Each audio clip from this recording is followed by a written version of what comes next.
Imagine waking up one morning, flipping a switch, and nothing happens. No light, no power, no running water. Now imagine this isn't because of a natural disaster or storm. It's a result of a cyber attack. It sounds like a plot line from a thriller movie, but protecting our critical infrastructure from cyber threats has become a very real, pressing issue.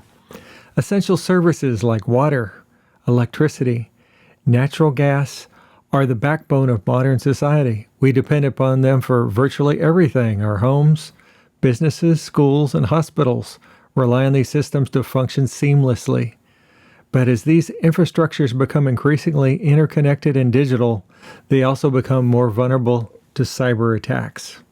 Hackers, including state-sponsored groups, even individual cybercriminals, are aware of this dependence and are actively targeting these sectors. For example, recently in Texas, Muleshoe, Texas, had a disruption in their water supply for a while, but due to hacking that was believed to be from Russia.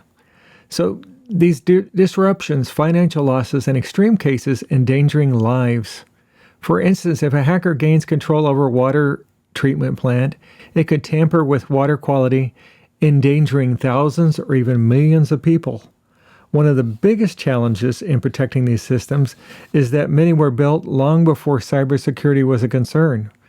Integrated advanced security measures into outdated infrastructure is a complex and expensive but necessary. These systems now rely on connected devices and digital control systems which offer convenience but also introduce potential vulnerabilities.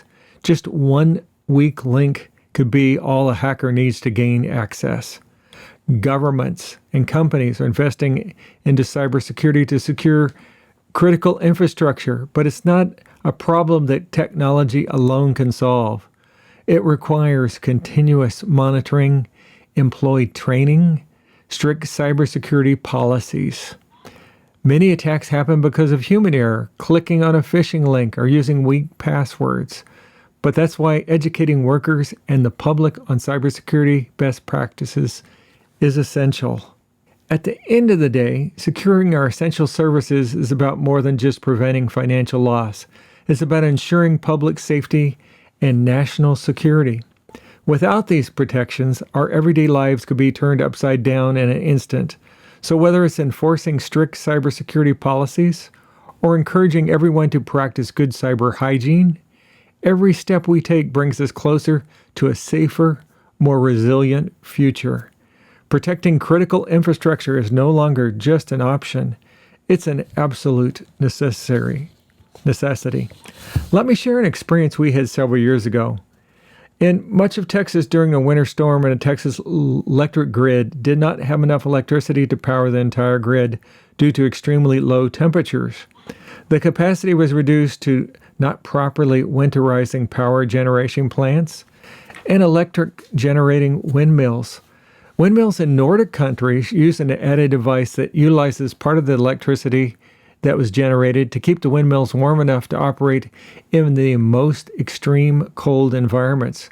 Texas unfortunately decided to save the cost of winterizing these units, which caused them to malfunction in the extreme cold.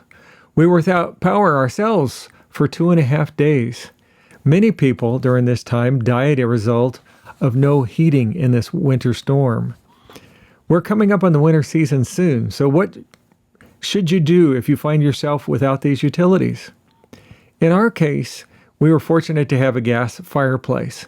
It's not extremely efficient, it's more for looks, but it kept our living room in the low to mid 50s Fahrenheit while it was 10 degrees outside and 30 degrees in the rest of the house.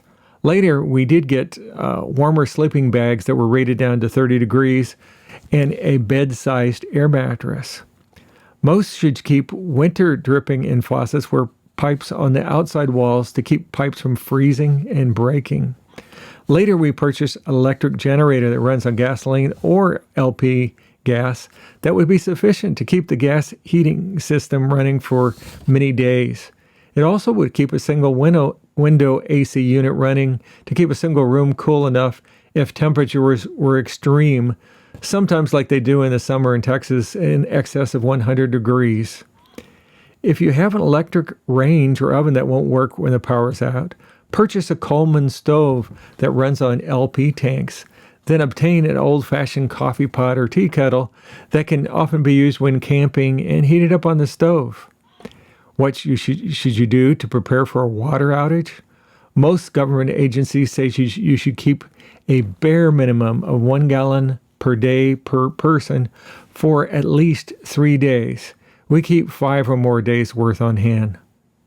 Let me know what type of backup plan you have in place if any of these utilities go out from either a cyber attack or malfunction. This has been your cybersecurity tips of the week. Everyone, please stay safe and secure until we see you next time.